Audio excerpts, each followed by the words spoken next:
Hello everyone, this is Incognito Gaming. Today I'll be speaking of a few ways that I feel that Undisputed can improve the gameplay with the movement. Footwork and the smoothness of which boxers can move around the ring is definitely a strength in this game. But up to this point, it's gone unchecked, and the beauty of the footwork has turned into frustration for a lot of players. In this video, I will speak on some adjustments that I personally would like to see made to the footwork so it can be more of a tool instead of a gimmick.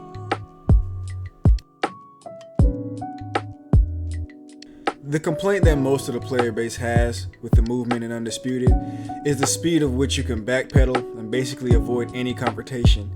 And there is no effect of stamina on the speed of movement, so you can do that for basically the entire fight. Like I mentioned before, loose movement and walking in general is very fluid in this game, especially compared to other boxing games.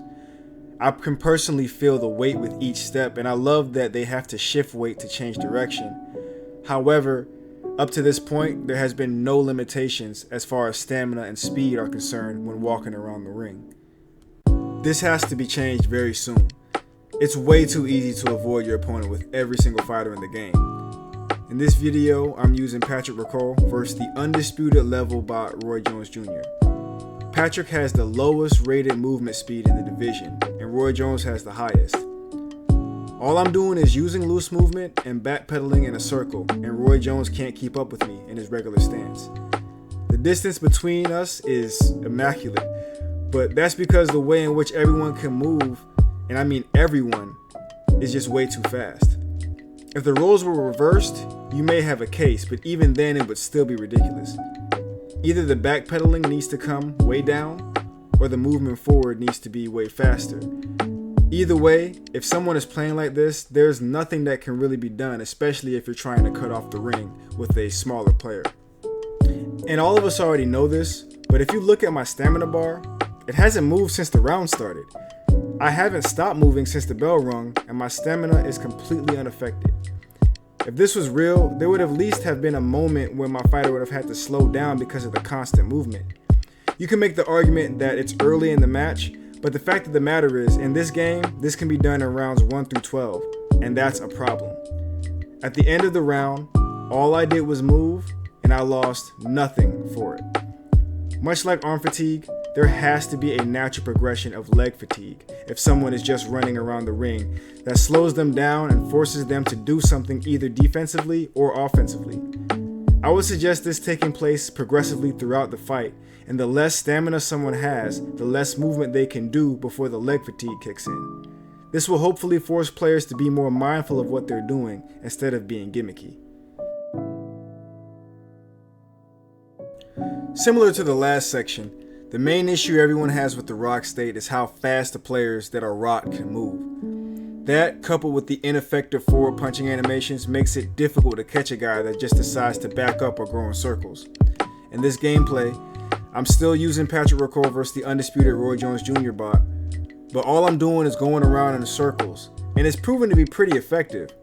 I'm getting hit from time to time, but I'm dodging most of his punches and avoiding getting knocked down. This is basically for 3 reasons. The step-in punches are not good right now.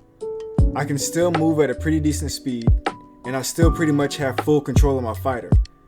I feel that going against someone who has been rocked is a situation that gives more credence to increased speed moving forward, so it's not so easy for someone who was badly damaged to get away.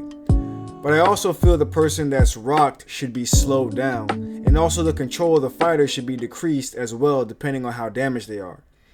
I would like to see someone badly rocked have a delayed control when trying to move in all the directions, potentially not going directly where they are being directed to.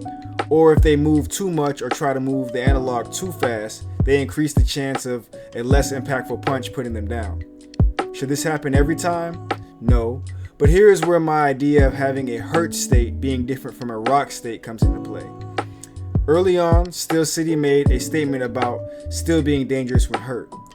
That hasn't even been remotely true so far. And I know I'm kind of going away from the movement, but I think this is an appropriate time to talk about this.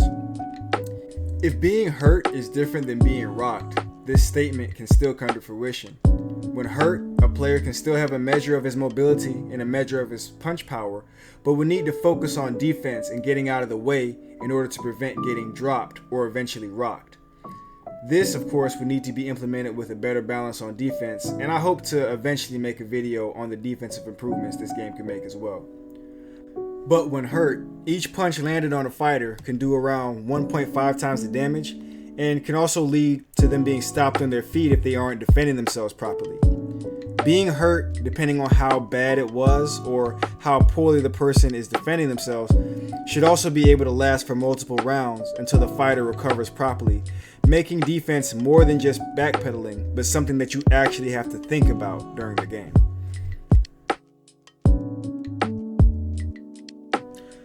Loose movement is a huge part of what makes this game look so smooth. When you use it, it feels fluid and pretty natural, but it's not without its shortcomings. As mentioned earlier, we need a connection with stamina and loose movement, but something I do hope that is changed eventually is practically everyone having the same loose movement animations. I like to see guys that are less mobile and that have worse footwork have that be reflected in the animations that are chosen for them while they're in this mode. Not everyone can move really slick, and seeing the differences in certain fighters will help authenticate the game. Along these lines, I think it would make sense to have some fighters be worse and less effective in loose movement than they are when they're not in that mode. Guys like Ali and Roy Jones should live in loose movement, while guys like Canelo should be more effective while not using it. There is a version of this now with the loosey-goosey badge that Roy Jones has, but there should be more of a distinction between fighters that are known for being loose and those that are known for being textbook. Potentially even having two sets of attributes for each stat when someone is in loose movement and when someone isn't can help authenticate this. The fighters less effective while using loose movement can still use it to get away and move quicker, but the user would have to know that staying in that mode isn't using that specific fighter to the best of his abilities. And this kind of leads into my next issue with loose movement, being that there's not really a reason to or not to use it. Since there isn't really a huge technical advantage for using it, it makes it seem more like a gimmick than a tool. Yeah, we get increased speed, but like I mentioned earlier, most people just use that to run. I guess what I'm saying is the pros and cons of using loose movement aren't evident or balanced enough to make people use it more or less. Also, I remember early on that they said that loose movement would give the fighter's ability to punch harder. With the way that damage is balanced now, it's kind of hard to tell if this is true. But if it is, to me that makes absolutely no sense. There are some fighters like Ali and Roy Jones that can possess this trait, but for the most part, fighters shouldn't be hitting harder when they're in loose movement because they aren't sitting down on their punches. They're staying loose, so they shouldn't have the same power as someone that's actually setting their feet. And when someone is using loose movement, they shouldn't have the same block strength as someone who isn't. The punches should bleed through a lot easier and a lot more often. But on the pro side, someone in loose movement should have quicker hands than normal, and the slip and weave speed should be faster. This can give the players the option as to how they want to play the character they chose, and it will give them reasons to go in and out of that mode instead of just using it as an afterthought or a tool used for running.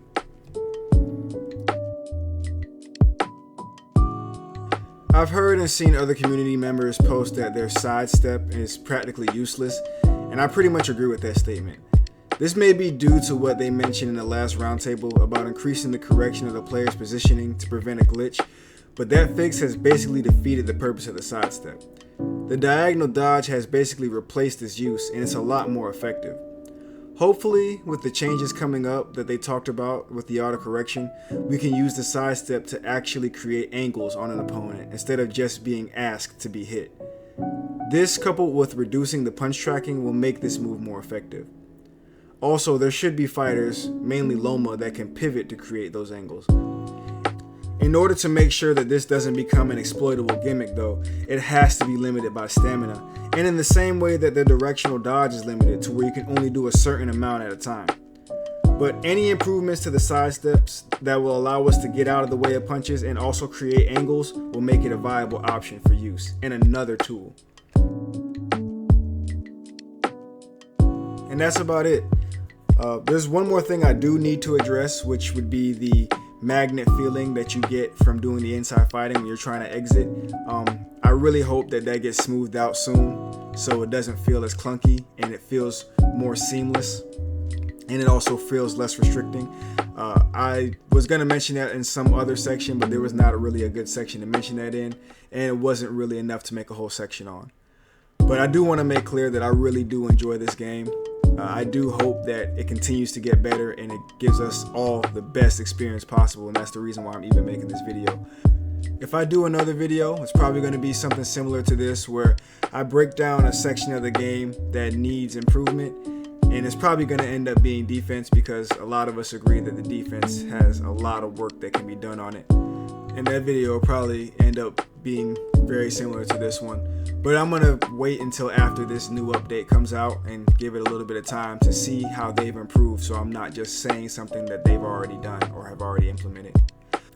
But if you've enjoyed this video, please post it in the Discord so the devs have a higher chance of seeing it and implementing some of these things. And even if there's some things that you don't agree with, you can post that in the Discord as well, so we can have a healthy discussion about this, so the devs can know what the community wants, so we can have the best game possible, because that's ultimately what this is about.